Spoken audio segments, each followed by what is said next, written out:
Sylhet city কর্পোরেশনের সকল কাউন্সিলরদের বিদায়ের ঘণ্টা বেজে গেল। অসংখ্য তৃণমূল নেতাকর্মীদের জীবন বিপন্ন।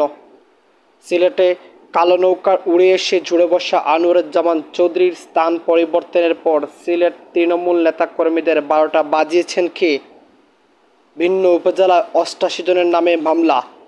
সিলেট সিটি কর্পোরেশনের সকল কাউন্সিলরদের বিদায়ের ঘণ্টা বাজা। সিলেট আওয়ামী লীগ রাজনীতি নষ্টের মহানায়ক কে তিনি? 5 আগস্ট আওয়ামী লীগ সরকার পতনের পর থেকেই আত্মগোপনে রয়েছেন তিনি। সোমবার 19 আগস্ট খুনের দায় মাথায় নিয়ে রাজত্ব হারিয়েছেন সিসিকের সাবেক মেয়র আনোয়ারুজ্জামান চৌধুরী। কিন্তু ফেসবুক ঘাঁটলে দেখা যায় সিসিকের মেয়র সংগ্রামী সংকেত। আত্মগোপন থেকে ফেসবুকে নানান মহলের বিরুদ্ধে প্রচার। আত্মগোপন থেকে যে স্বাধীনতার সংগ্রাম করেছেন, সিলেটের অসংখ্য তৃণমূল নেতাকর্মীদের মুক্তির সংগ্রাম কি করেছেন?